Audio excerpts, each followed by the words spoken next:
Merci. Oh, merci pour ce si beau sujet. Je ne pouvais rêver mieux. Merci aussi pour m'avoir attribué cette position si avantageuse. Mon cher contradicteur, Victor Marjorin, mesdames et messieurs. Vous pouvez applaudir.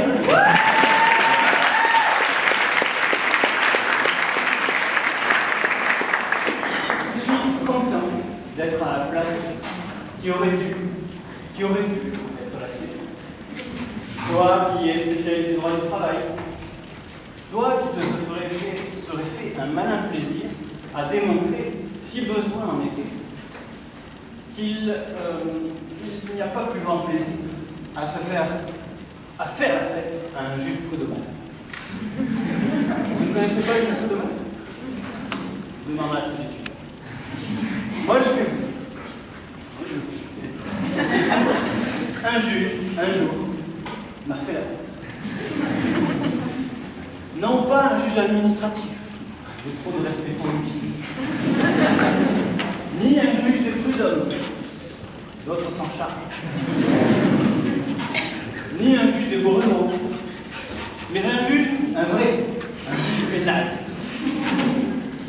un vieux juge en bois brut, comme il grâce. Et je peux vous dire que ce juge, il me l'a faite, la fête.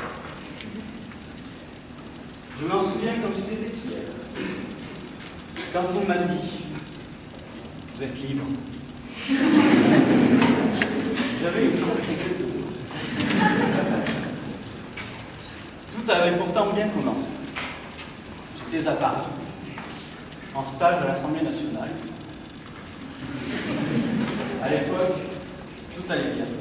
Mais à cause de cette petite surprise partie du juge, ils ne m'ont pas vu pendant 2 jours, pas aucune nouvelle, aucune information, rien. Et pour cause, j'étais invité par le juge au 36. Ah, le 36. Une boîte de nuit pas comme les autres. Et oui, le juge en question organise cette petite fête au 36, qui est des enfers. C'est pas n'importe quoi. Et une fête comme celle-ci, ça se mérite, mesdames et messieurs. Bon, d'accord. On n'a pas non plus été reçus sous les ors du palais de justice de Paris. C'était au dépôt. On appelle ça le dépôt. Ambiance underground garantie. Mais ne dit-on pas qu'on juge mieux les hommes de bas en haut que de haut en bas? Tout le monde ne peut pas entrer au dépôt. Il faut être invité. Vous voulez savoir comment on fait? Vous voulez savoir vraiment comment on fait? Oui. Rien de plus simple. D'abord, il faut tomber sur des forces de l'ordre un peu zélées. S'ils sont un peu à cheval avec la déontologie, vous assistez. Ils sont en général très conciliants dès qu'il s'agit de faire la fête avec lui. Et les héros d'aujourd'hui sont ceux qui sont capables de donner raison à la police, n'est-ce pas? Ensuite, un petit coup de fil au videur, le procureur. Ils sont très potes. C'est lui qui envoie l'invitation. Il faut bien lire le papier qu'on vous demande de signer. Il y a un code. Dessus, il y a marqué CRPC. C'est pas trop droit pénal. Comparution sur reconnaissance préalable de culpabilité. La CRPC, c'est formidable. Mieux qu'un sésame, ça vous ouvre les portes d'une fête inoubliable.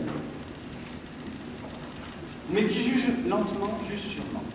D'abord, on fait patienter dans une salle d'attente, un peu bloquée, avec quelques invités triés sur le groupe.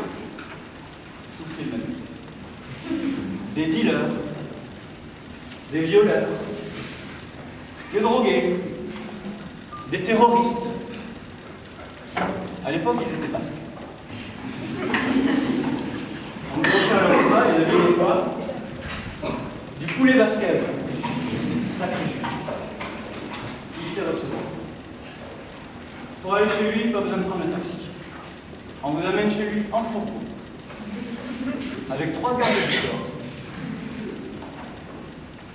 L'entrée est magnifique, une petite porte dérobée en plein centre de Paris. C'est l'île de la Cité. L'île intense, on pourrait dire. 3 quais de l'horloge, je m'en souviendrai toute ma vie. Là-bas, on se sent sécurisé. Une fois à l'intérieur, on pose ses affaires au vestiaire. Le service d'ordre chargé de vous fouiller ne va pas de la morte. Bon, il nous faut à poil. Tout simplement. Ensuite, il faut enlever quelques formalités. On donne ses empreintes, un peu de salive. Comme on dit, on juge l'argent. Le tout Paris vient de la fête chez Monsieur Luc. On était au moins 50 dans une salle de 16 mètres carrés. Que des mecs, par contre. C'est le seul point noir de la soirée. Avec les chambres. Les chambres aussi. C'est pas les cafards qui me dérangent, hein, ni les lits en bois, mais un petit coup de peinture, c'était pas du luxe. Le matin, après le petit déjeuner de 6 heures, il faut patienter au moins jusqu'à midi. Midi pour avoir le privilège de rencontrer M. Luc. Après son petit jeu de dupe, il vous autorise enfin à voir le juge. En même temps, ça tombe bien, car vous n'attendez que ça. Cette fête vous a lessivé, rincé, papaouté. Encore quelques mètres dans les sous-sols.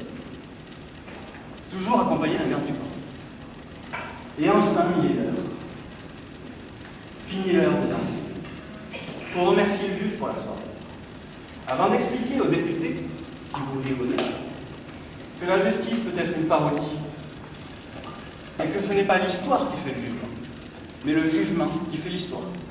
Je vous remercie. Mon cher Guillaume, mon cher contradicteur, encore une fois, je vois que vous préférez la forme au fond.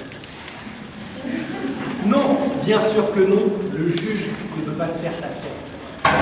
D'ailleurs, le juriste, définissons les termes. De quelle fête parlons-nous? La fête est ici à prendre en son sens familier et non propre. En règle générale, le juge ne fait pas la fête. Et il ne va certainement pas enflammer la sienne. Non. D'ailleurs, le juge n'a pas d'humour et il n'aime personne. Il rêvait pendant ses études de pouvoir et d'influence. Il se voyait déjà président de la cour d'assises de Paris, ou alors juge antiterroriste à Marseille. À mi-chemin entre le juge Belière et le juge Michel. En fin de compte, il finit juge aux affaires familiales à Melun, aux côtés de Diane femme flic et Louis Labrocan. Voilà, 8 ans d'études. Tout ça pour rendre le jugement avant. Quel plaisir. Et professionnellement, alors, il a le pouvoir après tout. Il est même, selon certains étudiants, ou certains journalistes visiblement plus compétents en sport qu'en droit, le créateur de la loi. Silence, Marot! Les juges de la nation ne sont que la bouche qui prononce les paroles de la loi. Des êtres inanimés, qui n'en peuvent modérer ni la force, ni la rigueur. C'était donc déjà vrai au XVIIIe siècle. Maintenant, mettez-vous à sa place, rien qu'un instant. Mettez-vous donc à la place du juge. C'est vendredi. Et manque de chance, vous êtes juge départiteur de Twitter. Votre instant de gloire, du haut de vos 27-28 ans et fraîchement sorti de l'ENM, c'est lorsque le bâtonnier vient vous saluer en grande pompe au sein d'un élogieux « Bonjour, Monsieur le Président ». Son instant de gloire à lui, c'est quand il encaissera l'équivalent de votre salaire mensuel à raison de 80 heures semaine après 3 minutes de plaidoirie sur ce seul dossier. Alors vous me direz que je ne soutiens pas la bonne thèse, puisque le juge a toutes les raisons de vous faire votre fête, ne serait-ce que pour se défouler un peu. Et le pauvre Mais ce juge, au final, il n'en a rien à faire de vous, vulgaire justicier. Vous n'êtes que des insectes sur le pare-brise de sa grandiose destinée. Car maintenant dépouillé de tous ses idéaux, c'est désormais sa carrière qu'il a décidé d'embrasser. Aigri, il est un prédateur redoutable, à l'affût de la moindre promotion. Le client attend l'avocat, l'avocat attend le juge, et le juge attend la poursuite. Au fil du temps, il est devenu un apparatchik local, toujours présent au dîner du préfet, brillant en société, là d'ailleurs où il cultive son réseau pour quitter le trou puant qui lui sert de bureau de province. Il n'attend qu'une seule chose, l'affaire qui lui permettra de prendre sa revanche sur la vie, sur le classement de sortie de l'ENM, là où ses professeurs n'ont pas su saisir la mesure de son talent. Pour ce faire, tous les moyens sont bons. Désormais, il ne fonctionne qu'à la reconnaissance, à l'appel du hochet de la vanité et de ses fioritures. Votre réussite, vous l'attacherez donc sur votre veston ou vous préférez en collier? Quelques années plus tard, à la seule force de son réseau et après avoir usé le coup de cirage, il n'a plus le temps de travailler ses dossiers, entre les réunions informelles place Beauvau, les repas aux Fouquettes et ses week-ends à Deauville. À la place, il préfère pester sur son sort auprès de ses amis politiciens en rêvant de la place qu'ils lui ont promis et la cour de révision de Monaco. Tout cela en échange de quelques petits services. Oh, pas grand-chose. Pas grand-chose. Juste 2-3 informations sur des affaires en cours. Qu'il est bon, le monde est puissant. Notre bon juge, ce qui l'intéresse, c'est l'affaire du 20h, digne des meilleurs polars juridico-politiques qui lui permettent de se maintenir au sommet. Sauf que tout le monde le sait, dans ces affaires, la condamnation est aussi rare que la vérité. Bah oui, on ne peut même pas condamner ses amis. Prenons un exemple. Alors, certes, ce n'est pas correct de refaire le procès d'un mort, mais il nous semble que plusieurs points ont été oubliés dans la nécrologie. Grand démocrate, défenseur acharné de la liberté et des valeurs républicaines, j'en réfère à l'auteur de la célèbre citation « La démocratie s'arrête là où commencent les intérêts de l'État ». Celui qui François Mitterrand disait « Avec lui comme ministre de l'Intérieur, même les autres ministres ont peur de m'appeler ». C'est dire. Voici le CV non exhaustif faute de temps. Affaire du siège de GEC Alstom, poursuivi pour complice et recel d'abus de biens sociaux, relaxé. Affaire de la Sofrénie, poursuivi pour trafic d'influence, 4 ans de prison et 1 an d'inéligibilité requis, condamné à 1 an avec sursis, sans inscription au crédit, bien sûr. Affaire du Casino d'Annemasse, poursuivi pour faux financement illégal de campagne et abus de confiance, à hauteur de 7,8 millions d'euros, relaxé. Affaire pétrole continue rupture, poursuivi pour corruption et trafic d'influence. Relaxé. Affaire de la Fondation Hamon, poursuivi pour détournement de fonds publics, 750 000 euros. Relaxé. Affaire des ventes d'armes à l'Angola, poursuivi pour trafic d'influence passif et recettes d'abus de biens sociaux. Relaxé. Vous le connaissez en fait. De faveur en faveur, notre magistrat accumule des dettes et il doit souvent renvoyer l'ascenseur à ses amis. Et c'est là que l'indépendance en prend un sacré coup, parce que des amis, il y en a beaucoup. Vraiment beaucoup. Et puis il manque de chance parce qu'en fait, ce sont ses amis qui très souvent comparaissent. Cogissez. Cette affaire castrée, on ne l'ai pas vue. Alors tu fais comme tu veux, mais tu me sors de là. Hein, tu suspends le truc à un coup de boucher, d'accord? J'en sais rien, t'as qu'à inventer des récriminations pénales si tu veux.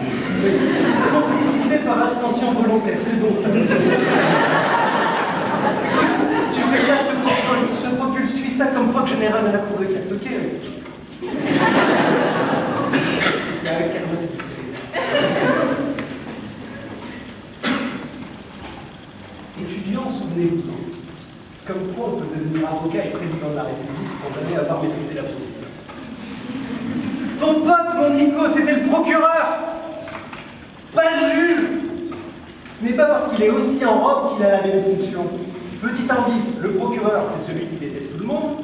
Le juge, c'est celui qui aimerait être partout, seul, dans la salle d'audience. Pour conclure, même si vous avez quelque chose à vous reprocher, il n'y a pas à craindre le juge. Certainement pas. Il ne vous fera pas mentir. Mais redoutez toujours la partie adverse à qui il donne service. En somme, une simple question de point.